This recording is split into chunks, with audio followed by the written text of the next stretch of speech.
The bells of St. Bridget's convent rang with a solemn rhythm, their echo rolling through the quiet village like a call to penance. Sister O'Mara stood near the altar, adjusting the lace trim of her black habit, her eyes scanning the rows of empty pews. She loved this hour before morning prayers, when the sunlight filtered through the stained glass windows in shards of gold and crimson, painting the old stone walls with stories older than her vows. It was in this moment of stillness that she noticed the unfamiliar figure entering through the great oak doors. The newcomer moved with an elegance that seemed at odds with the modesty of the habit. Her veil was white, crisp against her smooth brown skin, and the silver cross around her neck caught a glint of sunlight as she walked. She paused halfway down the aisle, eyes locking on Amara's with a faint, almost mischievous smile, before bowing her head in reverence. "This is Sister Leona," Mother Superior's voice echoed later that morning in the refectory. "She will be under your guidance, Sister Amara." Amara's heart gave a strange flutter she quickly smothered with discipline. The convent was no place for personal attachments beyond service to God. Still, as she sat across from Leona during the silent meal, she caught herself studying her long fingers curling around the wooden spoon, the way her lips barely moved when she whispered the grace under her breath. For the next week, Amara led Leona through the rhythm of convent life, the pre-dawn prayers, tending the gardens, cleaning the chapel, and delivering food to the orphanage. Leona was eager to learn, but she also carried an air of quiet rebellion. She lingered in the gardens longer than necessary, hummed softly during chores, and sometimes let her gaze rest on Amara just a heartbeat too long. One evening, while they polished the brass candle holders in the dim chapel, Leona spoke first. "Do you ever wonder," she began, her voice barely above a whisper, "if God gave us hearts to feel more than just duty?" The question was like a spark in dry grass. Amara froze, rag in hand, staring at the flickering candlelight. "Our hearts belong to Him," she replied, perhaps too quickly. "Anything else leads to temptation." Leona's lips curved into a faint smile. "And yet, temptation exists for a reason." The words hung between them like incense smoke, thick, lingering, impossible to ignore. Days turned into weeks, and with each passing moment, Amara found it harder to guard her thoughts. She began noticing details she shouldn't, the way Leona's eyes caught the light, the soft cadence of her laughter when they were alone in the gardens, the warmth of her hand when they passed hymnals in the chapel. It was wrong, Amara told herself so every night as she knelt in prayer, but the feeling grew like ivy on stone, quiet and unstoppable. The first crack in her resolve came during a stormy afternoon. Thunder rattled the stained glass, and rain drummed against the roof like impatient fingers. The convent was nearly empty. Most of the sisters gathered in the dormitory for group reading. Amara had stayed behind to secure the chapel doors, but found Leona there, lighting a single candle before the Virgin statue. "You shouldn't be here alone," Amara said, her voice firmer than she intended. Leona turned, candlelight dancing across her face. "Neither should you." They stood there, the sound of rain enclosing them in a world apart. Something unspoken passed between them, a pull stronger than the vow stitched into their habits. Amara stepped back, her heartbeat quickening. She had to leave, to break whatever thread was binding her to this dangerous gravity. But before she could move, Leona's hand brushed hers, a brief, electric touch that sent a shiver up Amara's spine. It was nothing and everything all at once. That night, Amara lay awake, the storm outside fading into silence. In her mind replayed the warmth of that fleeting contact, the question Leona had asked, and the truth Amara could no longer ignore. Temptation was no longer knocking at the door. It was already inside. Yet even as she wrestled with guilt, she felt an unfamiliar thrill, one that both frightened and enticed her. The convent walls, once a sanctuary, now felt like the walls of a secret she couldn't contain forever. What Amara didn't know was that someone had seen them in the chapel that afternoon, someone who now had a reason to watch her closely. The morning bell rang, and the convent moved like clockwork. Footsteps on worn stone floors, whispered greetings, the rustle of habits as the sisters filed into the chapel. Sister Amara kept her gaze low during prayers, yet she could feel Leona's presence 3 pews behind her, as if an invisible string tied them together. When the service ended, Mother Superior announced a week of preparations for the bishop's visit. Every corner of St. Bridget's would need scrubbing, every vestment laundered to perfection. The sisters were assigned in pairs, and, as if by divine or perhaps mischievous intervention, Amara found herself again paired with Leona. By midday, they were in the library, dust motes swirling in the sunlight that streamed through the high windows. They worked in silence, stacking hymnals, polishing candlesticks, arranging ancient Bibles on the shelves. But every now and then, Amara caught a flicker of movement in her peripheral vision, a shadow slipping past the far doorway, vanishing when she turned. "Did you see that?" she whispered. Leona looked up, a smudge of dust on her cheek. "What?" "Never mind." Amara shook her head, but unease settled in her stomach. That night, the feeling returned. As she crossed the cloistered garden, she sensed eyes on her. The air was still, the moonlight turning the hedges into silhouettes of strange figures. She glanced over her shoulder. Nothing but darkness. Yet she quickened her pace, her rosary swinging at her side like a metronome for her racing heart. The watcher revealed themselves 2 days later, not with a face, but with a letter. It was left under Amara's door, a folded scrap of parchment with no name. The handwriting was neat, deliberate.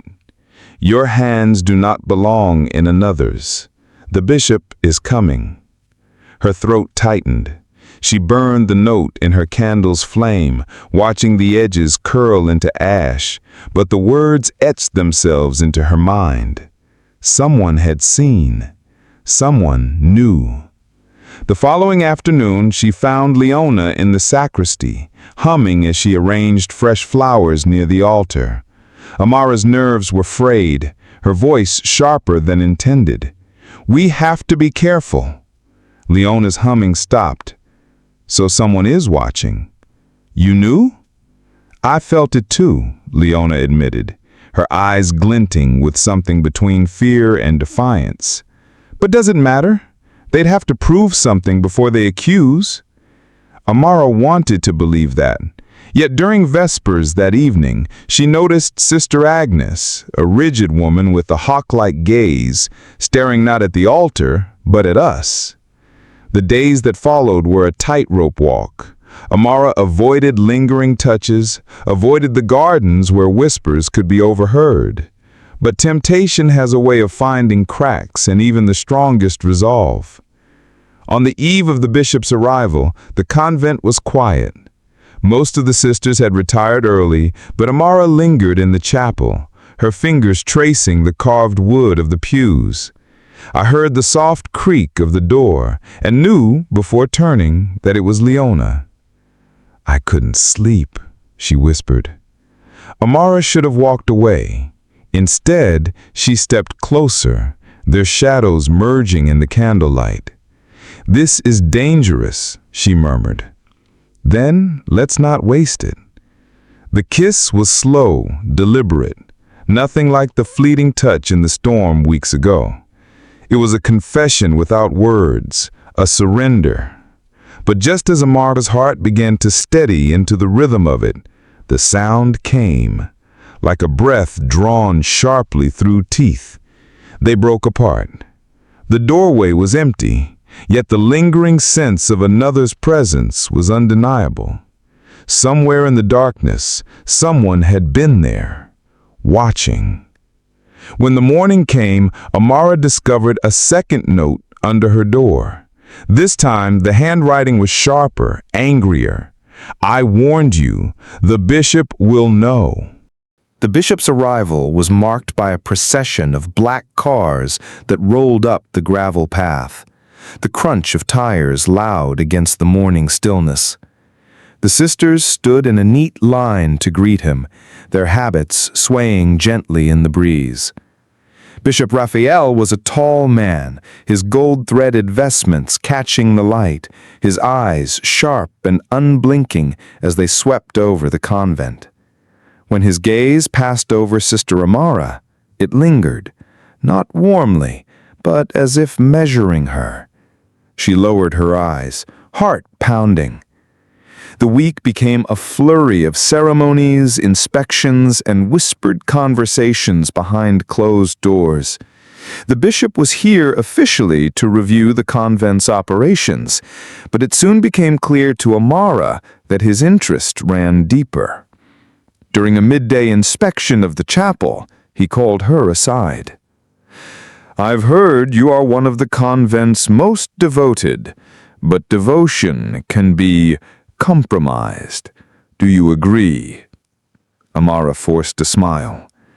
"Yes, Your Excellency." "Good, because I believe in the sanctity of this place and in removing anything that might poison it." The words slid under her skin like cold steel. As she returned to the others, she noticed Sister Agnes watching from across the room, her lips pressed in a thin, knowing line. That night, unable to bear the pressure, Amara slipped into the cloistered garden. She needed air, space, something beyond the suffocating walls of suspicion. She was halfway through the archway when she heard footsteps. Leona emerged from the shadows, her face tight with urgency. "We need to talk." Before Amara could answer, Leona pulled her into the shelter of the stone wall. "Someone's been to my quarters," she whispered. "They moved things. My journal is gone." Amara's stomach dropped. "You kept a journal?" "It's not what you think," Leona said quickly. "It's not explicit, but if they read between the lines—" She didn't finish. She didn't have to. The sound of a door opening nearby silenced them both. Sister Agnes stepped into the cloistered garden, holding a lantern. Her eyes flickered toward their hiding place before she slowly walked away. 2 days later, during the bishop's address to the sisters, the tension snapped. He paused mid-speech, opened a folder on the podium, and withdrew a piece of paper. Amara felt her blood run cold. It was Leona's handwriting. The bishop's voice was calm but cutting. "It has come to my attention that certain improprieties may be occurring within our walls. The evidence is troubling." Gasps rippled through the assembly. The bishop did not name names, but Amara could feel the weight of 20 pairs of eyes shifting toward her and Leona. That evening, the Mother Superior summoned them both. The small office smelled of incense and old wood, but the atmosphere was suffocating. She looked at them for a long time before speaking. "The bishop is a man of influence. If he believes there is scandal here, the consequences will be irreversible." Her gaze hardened. "You will both keep to separate duties from this moment on. No exceptions." Leona opened her mouth to protest, but Amara gave the smallest shake of her head. As they left the office, Leona's fingers brushed hers for the briefest second. It was a touch filled not with desire, but with desperation. That night, Amara lay awake, staring at the moonlight spilling across her floor. The Watcher had succeeded in forcing them apart, but deep inside, she knew this was not the end, merely the tightening of the noose. And somewhere in the quiet of the convent's corridors, a figure moved with purpose, holding on to one final piece of evidence, something that could destroy them completely. The next morning, the convent felt different. The air was too still, the bells too slow in their toll. Amara could feel the weight of expectation pressing against her ribs, as though the entire building was holding its breath. The bishop's car was gone, but he had left behind instructions for the Mother Superior, a sealed envelope that now sat like a threat on her desk. Rumors spread in whispers. He would return within the week, and when he did, there would be removals. Amara kept to her assigned duties, working in silence, avoiding Leona's gaze whenever they crossed paths in the corridors. But every step felt like walking on a floor of cracking glass. That night, as she was extinguishing candles in the chapel, a voice spoke from the shadows. "You've brought shame here." She turned. Sister Agnes stood in the aisle, her lantern casting sharp shadows across her face. "It was you," Amara said, her voice low. "The notes, the journal." Agnes didn't deny it. "I serve God, not my own weaknesses. You think you found love, but you've only found ruin." "You think betrayal is holy?" Agnes stepped closer, her voice tightening. "The bishop asked me to watch. I obeyed." She hesitated, then added, "If you leave quietly, I can convince him not to expose her." Her. Leona. Amara's breath caught. "And if I don't?" Agnes's eyes hardened. "Then both of you burn with the same brand of disgrace." Later, in her small cell, Amara sat on the edge of her bed, staring at the rosary in her hands. Each bead was a prayer she'd said for strength, but tonight, each one felt like a chain. She thought of Leona, of her smile, her questions, her defiance, and felt something in her snap. She couldn't leave her to be destroyed. Before dawn, she found Leona in the cloister garden. The early light made her habit look silver, her face pale with worry. "We don't have much time," Amara whispered. She told her everything: Agnes, the bishop's return, the ultimatum. Leona's jaw tightened. "Then we choose our own ending." They didn't speak of running away. The world beyond the convent was wide, and they had no plan, no place to go. But they understood each other without words. That evening, during Compline prayers, the chapel was lit only by candlelight. The sisters' voices rose in hymns, their shadows long on the walls. Amara's pulse was a drumbeat in her ears as she and Leona exchanged the smallest of glances. When the last Amen faded, they stood together, openly, defiantly, before the Mother Superior and the gathered sisters. No one moved. No one spoke. It was Leona who reached first, taking Amara's hand. Gasps echoed through the pews. "You may condemn us, but we will not condemn each other." In the silence that followed, Agnes's lantern light bobbed in the aisle as she stepped forward, her mouth open to speak. But the Mother Superior raised her hand. Her eyes moved from their joined hands to their faces, and for a long moment, Amara thought she saw something soften there. Pity, perhaps, or an unspoken memory. But it was gone in an instant. "Leave this place," the Mother Superior said finally. The words struck like a bell. Exile, not execution. Mercy, but with a cost. They left together that night, habits billowing in the wind as they walked down the gravel road, the convent's bells tolling behind them. Each step away was a step into uncertainty, into danger, into freedom. Somewhere the bishop's car was returning. Somewhere Agnes was watching from the high window, her lantern glowing like a single eye in the darkness. But neither Amara nor Leona looked back. because in the silence between them there was something stronger than fear, something they had both chosen and would choose again.